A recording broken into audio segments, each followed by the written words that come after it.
안녕하세요. 기술보호 전문가 김치홍입니다. 오늘 강의 주제는 비밀유지 계약서 체결 및 활용입니다. 부제로 기술자료 제공 시 비밀유지 계약 체결은 의무입니다. 이 내용을 덧붙였습니다. 오늘 강의 핵심은 각각 을이 정당한 비밀유지 계약서를 체결하는 것입니다. 바로 이 문화를 조성시키기 위해서 오늘 강의를 실시하게 되었습니다. 강의 순서입니다. 첫 번째, 비밀유지 계약서 함의. 두 번째, 기술 탈취는 범죄 행위이다. 세 번째, 비밀유지 계약서 체결 개념 및 목적 이해. 네 번째, 체결 시 주의점. 다섯 번째, 2021년 10월 19일 일부 개정 법률 소개. 여섯 번째, 작성 시 고려사항. 일곱 번째, 작성 원칙 및 주요 항목. 여덟 번째, 표준 비밀유지 계약서 견본 소개. 아홉 번째, 점검 순으로 마치도록 하겠습니다. 첫 번째로 비밀유지 계약서 체결에 관련된 함의 내용을 설명드리도록 하겠습니다. 기업에서 보유하고 있는 영업비밀, 기술정보, 경영정보를 사업 목적상 기술 거래하거나 사업 제한, 공동연구, M&A, 기술자문, 하도급을 실시할 때는 반드시 사전에 영업비밀 보호 서약서를 체결해야 됩니다. 이를 행하지 않을 때는 기술 탈취 행위에 해당되며 기술 탈취는 범죄 행위라는 것을 우리는 인식해야 됩니다. 결론적으로 비밀유지 계약서라는 것은 사업상 주고받아야 할 기술정보, 경영정보를 서로 엄격히 비밀로 유지하겠다는 계획이라는 점을 여러분들이 아셔야 되겠습니다. 최근 중소기업에서 많이 발생되고 있는 이슈를 이야기한다면 첫 번째, 비밀유지의 중요성을 잘 모르고 있다는 것. 두 번째는 우리나라 계약 문화상 상대 업체가 기분 나빠할까봐, 또한 우리에게 불이익이 있을까봐 이 내용을 잘 하지 않는다는 것. 세 번째로는 대기업은 유리하게, 중소기업은 교묘하게, 불리하게 작성돼 있어서 소송 시 중소기업에서 많은 피해를 안고 있습니다. 바로잡기 위해서 올바른 비밀유지 계약서 체결을 당당하게 요구해야 되고 필요한 서식을 반드시 활용해야 됩니다. 다음은 기술 탈취 범죄 행위 인식 사항으로서 기술 유용 불법 탈취에 대해서 네 가지 유형을 살펴보도록 하겠습니다. 첫 번째, 기술의 3자 탈취는 대기업이 수급업자의 제품 설계도 등을 요구해 제출받은 뒤 다른 업체에 넘겨 동일한 부품을 제조하도록 해서 납품을 받는 행위입니다. 두 번째, 경영정보 요구입니다. 대기업이 수급업자의 세부 원가 내역서 등 경영정보를 넘겨받아 최소한의 영업이익만 보장하는 수준에서 단가를 책정하는 것입니다. 세 번째, 거래 전 기술 유형은 대기업이 수급업자를 선정하는 과정에서 기술 자료를 제출받아 하도급 계약은 체결하지 않고 기술 자료를 유용해 유사 제품을 제조하는 행위입니다. 끝으로 공동특허 출연 요구사항입니다. 대기업의 출연 자금 등 도움 없이 중소기업이 독자적으로 개발한 기술의 공동특허 출연을 요구해서 특허권을 공유하는 그런 행위입니다. 다음은 공동연구에서 개인 특허 탈취 사례를 설명드리겠습니다. 중소기업 B사는 독자적인 신기술을 개발 중에 있었는데 이때 A대학 K 교수와 함께 공동연구를 진행하였습니다.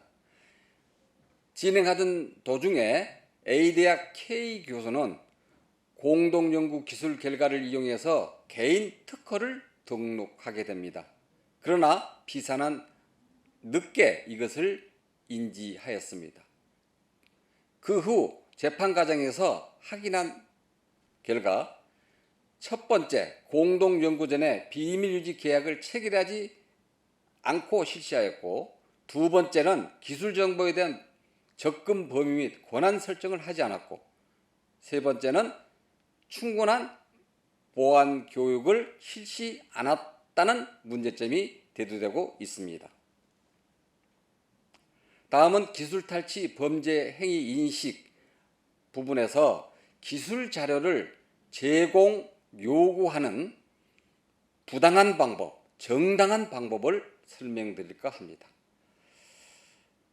앞에 설명드린 것은 부당한 기술자료 제공 요구입니다. 첫 번째, 비밀유지 계약을 체결하지 않고 기술자료를 제공하도록 요구하는 행위입니다. 이는 비밀유지 서약서를 체결하지 않아서 발생하였고, 두 번째, 기술지도, 품질관리 명목으로 그 목적 범위를 벗어나 수급사업자의 기술자료를 요구하는 행위, 그 또한 비밀유지 계약서를 체결하지 않은 데서 발생하였고, 세 번째로는 기술자료 미제공 시 재계약을 체결하지 않을 듯한 태도를 보여 기술자료 제공을 유도하는 행위, 이 또한 비밀유지 계약을 체결하지 않았기 때문에 발생하였습니다. 비밀유지 계약서 체결 개념 및 목적을 이해하도록 하겠습니다. 개념입니다. 첫 번째, 사업상 주고받아야 할 기술정보, 경영정보를 서로 엄격히 비밀로 유지하겠다는 법적 의무 계약이 포함되어 있고, 두 번째로 비밀유지 계약 체결을 비롯하여 비밀유지 노력을 기울인 경우 침해금지, 손해배상 등 사후 법적 구제가 가능하다는 것, 세 번째로는 비밀유지 계약 체결이 곧 예방 효과가 있다는 개념이 포함되어 있습니다. 다음은 목적입니다. 목적은 간단하게 두 가지로 설명을 드리겠습니다. 사전에 법적 대응을 위해서 체결하고, 두 번째로는 다른 법인 및 개인과 비밀유지 계약을 체결하지 않고 기술상, 경영상 정보를 제공한 경우 비밀유지 노력이 어려우며 침해 기업의 위법성을 입증하기 어렵게 됩니다. 이를 위해서 사전에 비밀유지 계약서를 체결하는 목적이 있습니다. 자, 다음은 NDA 체결 시 주의점입니다. 첫 번째, 거래 전에 사전 체결이 원칙이고, 두 번째, 먼저 비밀윤수 의무를 부과해야 되고, 세 번째, 사후 체결도 바람직하고, 네 번째, 계약의 당사자 주체를 정할 필요가 있고, 다섯 번째, 정당한 계약 체결 권한의 이입 여부를 확인할 필요가 있고, 마지막으로 해당 법인의 명칭 등을 정확하게 기재하고 법인 인감 날인하는 것 바람직합니다. 다음은 비밀유지 계약서 체결에 대한 이해를 돕기 위해서 일본 중소기업 사례를 설명드리겠습니다. 요코하마시에 있는 자동포장기계 생산업체에서 4명의 핵심 인력들이 기술을 빼돌려 나감으로 인해 가지고 큰 피해를 입게 되자 이 대표이사는 전 직원들, 거래업체에 대해서 비밀유지 계약을 사전에 체결하여 실시하게 됐습니다. 그 결과 지난 20년간 단 한 건의 기술 유출이 없었습니다. 상생협력법이 2021년 10월 19일에 일부 개정됐습니다. 그 내용을 소개할까 합니다. 첫 번째로 기술 자료를 제공할 경우 비밀유지 계약 체결을 의무화한다는 것입니다. 그 내용을 살펴보면은 수탁기업과 위탁기업 간 거래 과정에서 기술 자료를 제공할 경우 비밀유지 계약서 체결을 의무화하고, 이를 이행하지 않을 경우 최대 1,000만 원 이하의 과태료를 부과한다는 것입니다. 두 번째는 수탁기업 입증 책임 부담 완화 규정을 마련하였고, 세 번째는 기술 탈취에 대한 징벌적 손해배상 3배 이내로 규정이 신설되었습니다. 비밀유지 계약서 작성 시 고려사항입니다. 먼저 비밀유지 계약서 작성 이유는 법만으로 보호되는 비밀유지는 제한적이고 법적 대응이 어렵기 때문이고 유출을 예방하는 큰 효과가 있기 때문에 작성하게 됩니다. 두 번째는 비밀유지 계약서 작성 시 검토해야 하는 주요 항목은 목적, 범위, 권리, 소유권 정보 제공자, 의무를 부담하는 자, 책임 범위를 주요 항목으로 삼고 있습니다. 마지막으로 비밀유지 계약을 위반했다면 전체적으로 파악해서 전문가 도움을 요청하고 법적 영업비밀에 해당된다면 법에 의한 보호와 계약에 의한 보호 이 두 가지를 청구하시면 되겠습니다. 다음은 표준 비밀유지 계약서 작성 원칙 및 주요 항목에 대해서 살펴보도록 하겠습니다. 작성 원칙입니다. 비밀유지 계약은 표준 서식을 활용해야 되고, 두 번째, 계약 당사자, 목적, 비밀유지, 대상 범위, 분쟁 해결 방법 등을 명확하게 작성하고, 비밀이 대상이 되는 기술 자료는 범위별로 명확하게 특정해야 되고, 자료의 유형은 나열해서 포괄적으로 정의하는 것이 좋습니다. 다섯 번째로, 기술 자료 제공 시 개별적으로 비밀 표시하는 방안도 고려를 해야 되고, 여섯 번째, 계약을 변경하거나 추가로 체결하는 것이 바람직합니다. NDA 작성 주요 항목입니다. 첫 번째로, 기술이 제공되는 목적 이유를 구체적으로 규정하고, 두 번째, 비밀로 유지돼야 할 정보를 비밀 정보에 포함시키고, 세 번째, 비밀 사용 제한 범위를 기술하고, 네 번째, 위반 시 배상은 법적 책임을 명시해야 되고, 다섯 번째, 정보 제공자에게 권리 기속을 명시하고, 끝으로 계약서를 두 부 작성해서 서명 후 각자 일부씩 보관하면 되겠습니다. 다음은 중소기업 기술거래 표준 비밀유지 계약서 견본을 통해서 살펴보도록 하겠습니다. 첫째, 전문입니다. 각각을 명확하게 규정해야 합니다. 두 번째, 기술 제공의 목적은 기술이 제공되는 목적 이유를 구체적으로 규정하고, 한 가지 팁을 드린다면 계약 당사자들을 특정하고 정보가 교환되는 이유 등을 명시해야 합니다. 세 번째, 비밀의 대상이 되는 기술의 범위입니다. 이 두 가지로 상세하게 요약이 되어 있는데, 먼저 강조할 사항은 비밀로 유지돼야 할 정보를 비밀 정보에 포함시켜야 됩니다. 어떤 것이냐? 모든 노하우, 공정, 도면, 설계, 실험, 결과, 샘플, 사양 등등 이러한 내용이 포함되어야 하고, 팁을 드린다면 비밀로 유지돼야 할 대상 범위가 명확하게 특정돼야 하고, 필요시 별지를 이용해도 됩니다. 이 예시 조항과 같이 포괄적인 유형을 기재하는 경우라면 비밀 정보의 제공 시마다 비밀 표시를 더욱 엄격하게 관리해야 합니다. 세 번째, 비밀의 대상이 되는 기술 범위. 제3조 비밀 정보의 표시 세 가지 사항으로 아주 상세하게 포함되어 있고, 이 내용을 빠뜨리지 않고 다 기술을 해야 됩니다. 이 내용을 더 보충하기 위해서 팁을 드린다면, 비밀로 유지하고자 하는 정보를 반드시 비밀 정보로 포함시키고, 계약 체결 이후 동정보 제공 시 비밀 정보임을 객관적이고 명확하게 표시해야 합니다. 정보의 비밀이라고 인식될 수 있는 표시를 하거나 고지하는 것은 대법원 판례에 따라 영업비밀로서 인정받기 위한 기본 조치라는 것을 여러분들이 아셔야 됩니다. 네 번째로, 비밀 유지 기간 등을 두 가지로 4조에서 잘 설명하고 있습니다. 이것도 팁을 드려서 구체적인 내용을 설명을 드리도록 하겠습니다. 기술의 경제적 가치를 고려하여 계약 기간 및 비밀 유지 의무의 존속 기간을 특정하는 것이 바람직합니다. 자료 폐기, 반환 등 계약상 의무가 이행된 후에도 비밀 유지 의무의 존속 기간을 정하여 무형의 정보 유출 등으로 인해 정보 제공자가 불이익을 당하는 것을 방지할 필요가 있습니다. 다음은 다섯 번째, 비밀유지 의무 등입니다. 제5조에는 정보의 사용 용도 및 정보 취급자 제한을 세 가지로 기술하고 있습니다. 이 내용은 여러분들이 표준 서식을 참조하시고 팁을 통해서 빠진 것을 보충 설명해 드리도록 하겠습니다.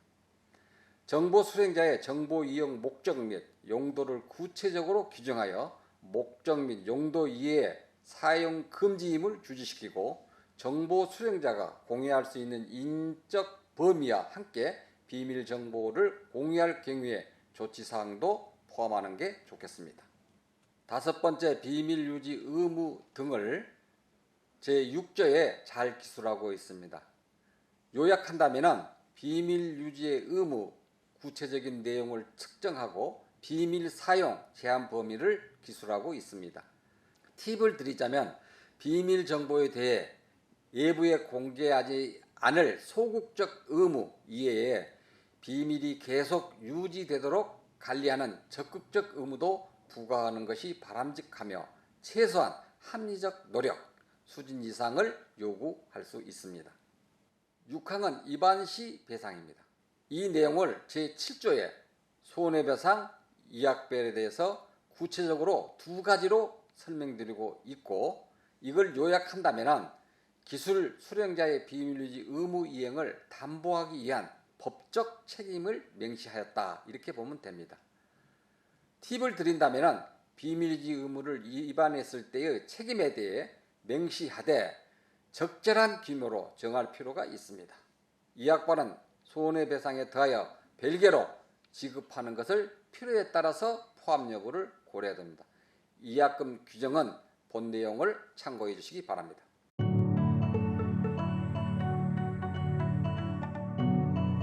7항 비밀정보의 반환 폐기입니다. 제8조의 비밀정보의 반환 내용을 상세하게 기록하고 있습니다.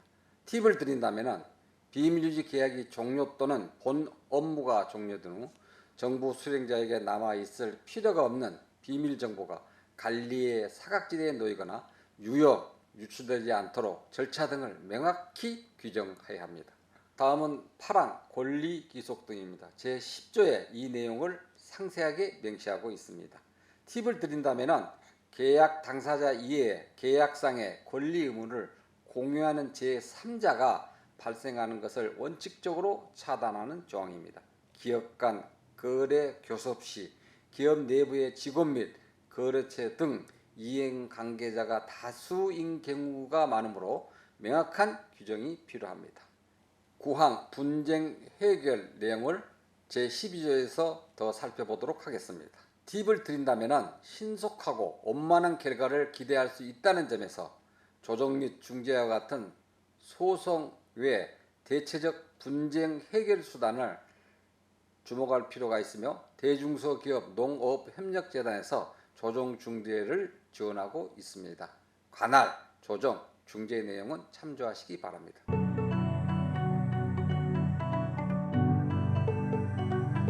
다음은 중소기업 기술분쟁 조정 중재위원회입니다.